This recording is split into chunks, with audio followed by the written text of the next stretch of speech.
आदरणीय मंत्री जी, मुझे पता है आपको तुरंत निकलना है। कुछ महत्वपूर्ण मुद्दे हैं पोल्ट्री सेक्टर के, वो मैं आपके सामने रखना चाह रहा हूं और इस दिन का हमें काफ़ी समय से इंतज़ार था कि आपके सामने बातों को रखा जाए।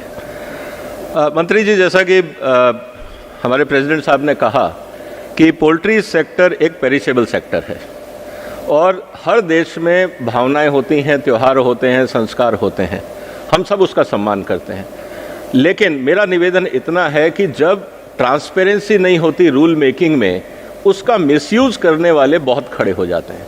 उदाहरण के लिए मैं डिटेल में नहीं जाऊंगा, आपको प्रैक्टिकल एग्जांपल मैं दे रहा हूं सर।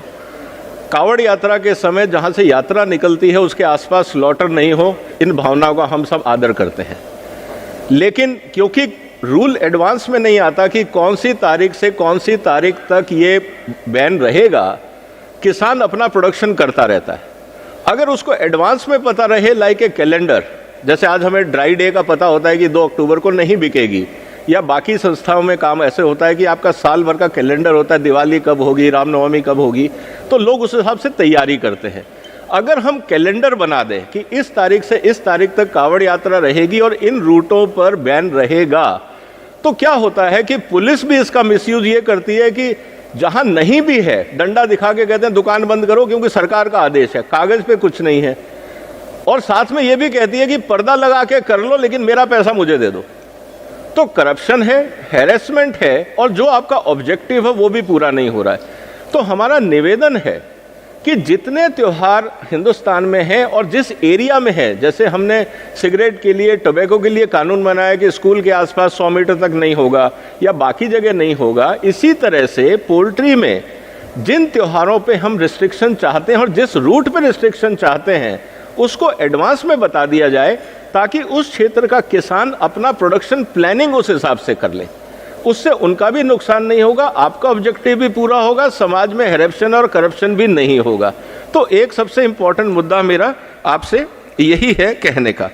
दूसरा सबसे इंपॉर्टेंट बात है, बार बार समाज में ये आता है कि जो रिटेल शॉप्स हैं, जो छोटे दुकानदार हैं, क्योंकि अल्टीमेटली हमारे यहाँ कोई भी बड़ी सुपरमार्केट चिकन नहीं रखती है क्योंकि वेजिटेरियन नॉन वेजिटेरियन अपने यहाँ पे काफ़ी बड़ा मुद्दा हो जाता है। छोटी दुकानें भी हाइजीनिक रूप में चलें, जैसे बाकी सेक्टर्स में हम लोग प्रोत्साहन देते हैं लोगों को हाइजीनिक चिकन मिले।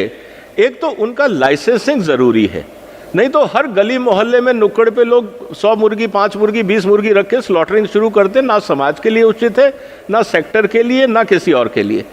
एक तो लाइसेंसिंग प्रक्रिया को सुचारू किया जाए क्योंकि कंजम्पशन तो है, खाने को हम रोक नहीं सकते। दूसरी तरफ जो इम्पोर्टेंट मुद्दा है वो ये कि जो हमारी दुकानें हैं उसकी गाइडलाइन बन जाए कि आपको साफ पानी रखना है, इस तरह से हाइजीन रखना है, स्टेनलेस स्टील होना चाहिए, और उसके लिए जो आर्थिक समर्थन हो, जिसको लाइसेंस मिले, उसको 50,000, 1 लाख, 2 लाख, जो भी एक नॉर्म बने ताकि हाइजीनिक प्रोडक्शन, कंजम्पशन इस देश के अंदर हम बढ़ा सकें। तीसरा इंपॉर्टेंट मुद्दा है सर कि wait market versus processed market. हम चाहते हैं कि जो मिथ क्रिएट किए जाते हैं पोल्ट्री को लेकर, हम चाहते हैं पूरा जो सप्लाई चेन है वो हाइजीनिक हो। अभी क्या हो रहा है कि जैसे गाजीपुर मंडी है या बाकी मंडियां हैं, वहां पे इंफ्रास्ट्रक्चर नहीं है और दूसरी तरफ कंज्यूमर प्रोसेसिंग की तरफ भी जा रहा है। अब ये पूरा एक जैसे फूड प्रोसेसिंग पॉलिसी है इस देश में, लाइव स्टॉक सेक्टर में वैल्यू एडिशन की पॉलिसी नहीं है। उसको अगर हम थोड़ा सा सोचें, हालांकि कभी कभी इमोशनली वो ठीक नहीं लगता है, लेकिन समाज की खाद्य ज़रूरतों को हमें देखना पड़ेगा। चौथा, यूपी और भारत सरकार अपने आप को एक्सपोर्ट हब और रूरल एम्प्लॉयमेंट के लिए आगे बढ़ाना चाह रहे हैं। पोल्ट्री एकमात्र ऐसा सेक्टर है कि अगर किसी के पास 5,000 रुपये हों वो अपना पोल्ट्री का व्यापार शुरू कर सकता है। खासकर महिला सशक्तिकरण, न्यूट्रिशन, गांव का काम गांव में जो चीज़ें या जो अनाज इंसान नहीं खाता वो मुर्गी खा के उस खराब अनाज को हाई क्लास प्रोटीन में कन्वर्ट कर लेती है। इससे अच्छी कन्वर्जन मशीन दुनिया में नहीं है। रोजगार भी मिलता है, न्यूट्रिशन भी मिलता है, बाकी समस्याओं का समाधान होता है। तो मुझे लगता है सर कि इसके लिए एक हमें पॉलिसी बनानी चाहिए और फोकस होना चाहिए एक्सपोर्ट्स को लेकर, क्योंकि आज भारत में जिस तरह से एक्सपोर्ट रिस्ट्रिक्शन हो रहे हैं अमेरिकन और बाकी पॉलिसीज के कारण, पूरी दुनिया में जितना अनाज और बाकी चीज़ें हमारे पास सरप्लस में हैं, उससे हम बहुत बड़ा एक्सपोर्ट सेक्टर खड़ा कर सकते हैं वैल्यू एडिशन के साथ और हाई क्वालिटी न्यूट्रिशन के साथ। और वो 12 महीने रहेगा, सीजनल नहीं होता है क्योंकि ये खाने की चीज़ है।